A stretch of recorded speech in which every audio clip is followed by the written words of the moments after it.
મિત્રો, ગ્રહોની માયામાં મારા દરેક વાલા જાતકોનું સ્વાગત. આપ અમને નિહાળી રહ્યા છો ગ્રહોની માયામાં. મિત્રો, આજે આપણે વાત કરીશું દૈનિક રાશિ ભવિષ્યની. તો દૈનિક રાશિ ભવિષ્યની વાત કરતા પહેલા પ્રથમ વાત કરીએ આજનું પંચાંગ. મિત્રો, 5/10/2025 આજે રવિવારનો દિવસ. મિત્રો, સૂર્યદેવની આરાધના ઉપાસના કરો, સૂર્યદેવને તાંબાના કળશમાં જળ અર્પણ કરો, સૂર્ય નમસ્કાર કરી અને દિવસની શરૂઆત કરો. વિક્રમ સંવત 2081 ઈસવીસન 2025 અશ્વિન માસ શુક્લ પક્ષ ત્રયોદશી તિથિ 3:05 સુધી બપોરે અને પછી ચતુર્દશી તિથિ ચાલુ થશે. મિત્રો, ગંડ યોગ જે 4:53 સુધી ચાલવાનો, પછી વિષ્ટ યોગ ચાલુ થવાનો. મિત્રો, તૈતુલ કરણ જે 3:05 સુધી ચાલશે, પછી ગરજ કરણ આવશે. આજના ચંદ્રમા શતભિષા નક્ષત્રમાં કુંભ રાશિમાં પરિભ્રમણ કરશે અને 8:02 પછી પૂર્વ ભાદ્રપદ નક્ષત્રમાં. આજનું સૂર્યોદય 6:15 અને સૂર્યનો અસ્ત 6:03. આજનું અભિજીત મુહૂર્ત 11:45 થી 12:33 અને આજના રાહુકાળ 4:34 થી 6:03 સુધી. મિત્રો, આ હતું આજનું પંચાંગ. હવે આપણે વાત કરીશું આજનું ગોચર બ્રહ્મણ. ગુરુદેવ મિથુન રાશિમાં પરિભ્રમણ કરી રહ્યા છે. સિંહ રાશિમાં શુક્ર અને કેતુ, કન્યા રાશિમાં સૂર્ય મહારાજ અને મંગળ અને બુધનું પરિભ્રમણ તુલા રાશિમાં. ચંદ્ર અને રાહુની યુતિ કુંભ રાશિમાં, શનિ મહારાજ યથાવત મીન રાશિમાં પરિભ્રમણ કરી રહ્યા છે. મિત્રો, આ હતું આજનું ગોચર. હવે આપણે વાત કરીશું આજની એક ટિપ્સ. મિત્રો, ગુરુ રાહુનો ચાંડાલ દોષ જેની પણ કુંડલીમાં હોય તેવા જાતકોને ત્રાહિમામ કરી નાખે. તો આ ચાંડાલ દોષના તમારે કુંડલીમાં બિરાજમાન ગુરુ રાહુનો ચાંડાલ દોષ કયા આરાધના, કઈ ઉપાસના, કઈ દાન દક્ષિણા કરવાથી સફળતા પ્રાપ્ત કરાય? તો મિત્રો, જો પુરુષ જાતક હોય તો શુક્રદેવ સ્ત્રીના કારક છે અને સ્ત્રી જાતક હોય તો પતિના કારક ગુરુ છે. જ્યારે સ્ત્રીની કુંડલીમાં ગુરુ રાહુનો ચાંડાલ દોષ હોય તો દાંપત્ય જીવનમાં મોટા જ પ્રશ્નો ઊભા થાય છે. ગુરુ જે ભાવના કારક બનતા હોય, સંતાનના કારક, કુટુંબના કારક,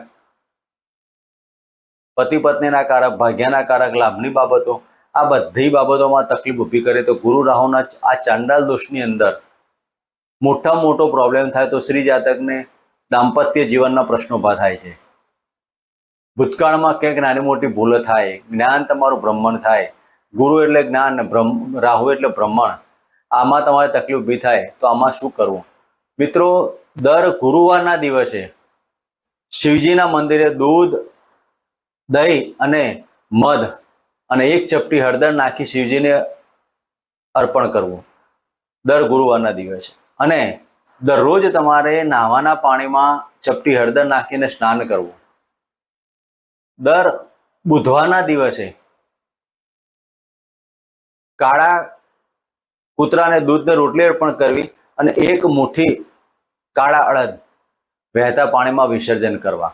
આટલું કરવાથી તમારા ગુરુ રાહુના ચાંડાલ દોષમાંથી રાહત મળે છે. મિત્રો, એકંદરે ગુરુ રાહુના વિધિ કરવામાં, વિધિમાં સારા બ્રાહ્મણો હોય સારા તો તમારું આમાં પરિણામ મળે. પણ આમાં કશું એના કરતાં કે તમે જો જાતે કર્મ કરશો, જાતે ખાશો તો તમારું પેટ ભરાશે, તેવી બાબતો આમાં જોવા મળે છે. મિત્રો, આ હતી આજની ટિપ્સ. હવે આપણે વાત કરીશું આજનું દૈનિક રાશિ ભવિષ્યની. તેમાં પ્રથમ રાશિ છે મેષ રાશિ. મેષ રાશિના જાતકોને આજના દિવસમાં પેટને લગતી બાબતોમાં સાચવો, ખાવા પીવાની બાબતો ખૂબ જ કાળજી લેવી, નાની મોટી બાબતોમાં મેડિકલ પ્રશ્નો બધા તેની કાળજી લેવી, માનસિક સ્થિતિ ન ખોરવાય તેને પણ ધ્યાન દેવું, નાના ભાઈ બહેનો સાથે વાદ વિવાદ ન કરવો, આજના દિવસમાં શક્ય એટલા શાંતિથી દિવસ પસાર કરવો અને પડવા વાગવાના યોગની અંદર પણ તમારે ધ્યાન રાખવું. તો મેષ રાશિના જાતકોએ આજના દિવસમાં ઓમ ગમ ગણપતિને અમારા મંત્ર કરો. મિત્રો, વાત કરીશું વૃષભ રાશિની. વૃષભ રાશિના જાતકોને દશમ સ્થાને પરિભ્રમણ કરતા ચંદ્ર રાહુનો ગ્રહણ દોષ. મિત્રો, આજે તમારા પિતાની તબિયત બગડે, પિતાના તબિયતના કારણે તમારી માનસિક સ્થિતિ ખોરવાય, નાણાંનો વ્યય થાય, તમારા પરાક્રમ આજે તમારે સાથ ના આપે. વૃષભ રાશિના જાતકોએ આજે બોલવાની ભાષામાં સંયમ રાખવો, વગર વિચારેલા કાર્યો ન કરવા. સાથે સાથે મોસાળ પક્ષ કે સાસરી પક્ષમાં ક્યાંક નાની મોટી બાબતો હોય તેમાં જોઈ વિચારીને કાર્યો કરવા. તો આજના દિવસમાં તમારે કુળદેવીની આરાધના ઉપાસના કરી. મિત્રો, વાત કરીશું મિથુન રાશિની. મિથુન રાશિના જાતકોને ભાગ્યસ્થાને પરિભ્રમણ કરતા ચંદ્ર રાહુનું ગ્રહણ દોષ.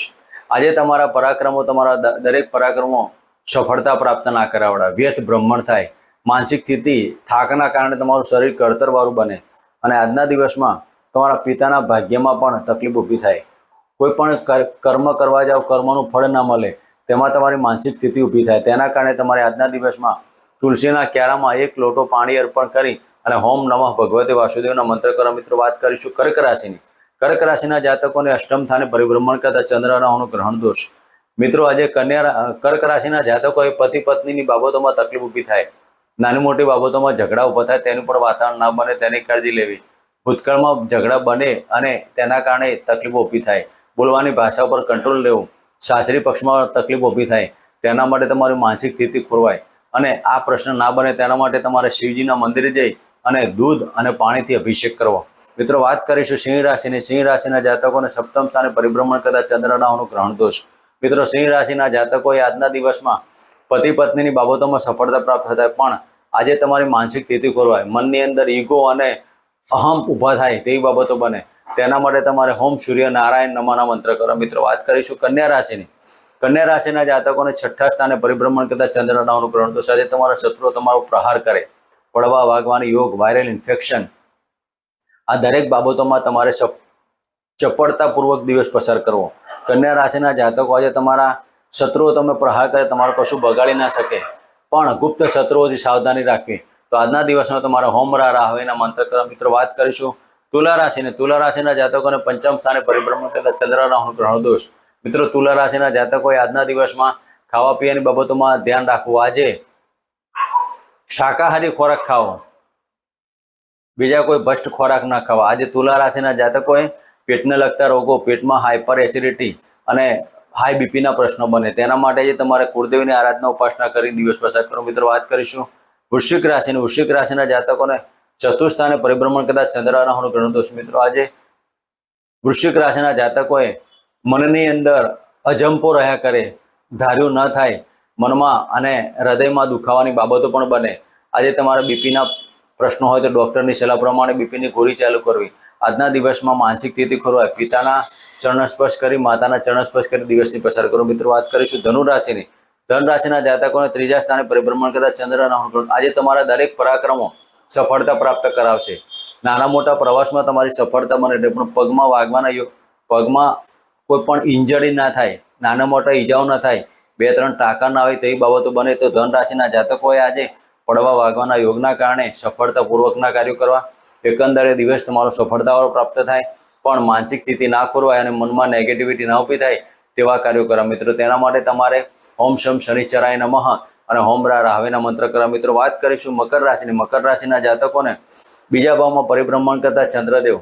મિત્રો, આજે તમારી વાણી તમારી કટુતામાં આવશે, બોલવાના કારણે તમારા સંબંધોમાં તિરાડ પડે, સાસરી પક્ષમાં તમારી બાબતો ઊભી થાય અને આજના દિવસમાં સાસરી પક્ષમાં કોઈ એવો બનાવ બનવાના કે તમારી દોડધામ ઊભી ના થાય તેની પણ કાળજી લેવી. માટે મકર રાશિના જાતકોએ રાહુદેવની અને શનિદેવની આરાધના ઉપાસના કરી દિવસ પસાર કરો. મિત્રો, વાત કરીશું કુંભ રાશિની. કુંભ રાશિના જાતકોને લગ્નમાંથી પરિભ્રમણ કરતા ચંદ્રદેવ.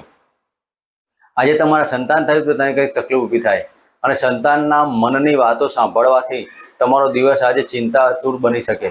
માટે આજે કુંભ રાશિના જાતકોએ શનિદેવની આરાધના ઉપાસના કરીને દિવસ પસાર કરો. મિત્રો, વાત કરીશું મીન રાશિની. મીન રાશિના જાતકોને 12મા સ્થાને પરિભ્રમણ કરતા ચંદ્રદેવ. આજે તમારું વ્યર્થ ભ્રમણ થાય, ખોટા નાણાકીય ખર્ચા થાય, તમારા શોખની વસ્તુઓ ખરીદવા જાઓ અને નાણાંનો વધારે ખર્ચ થવાના કારણે માનસિક સ્થિતિ ખોરવાય અને બેંક બેલેન્સમાં ઘટાડો થાય તેવી બાબતો. મીન રાશિના જાતકોએ આજના દિવસમાં તમારા પિતાના ચરણ સ્પર્શ કરી આશીર્વાદ લેવી અને દિવસ પસાર કરો. મિત્રો, ફરી મળીશું આ ચેનલમાં. જગ્યાએ જય માતાજી, જય શ્રી કૃષ્ણ.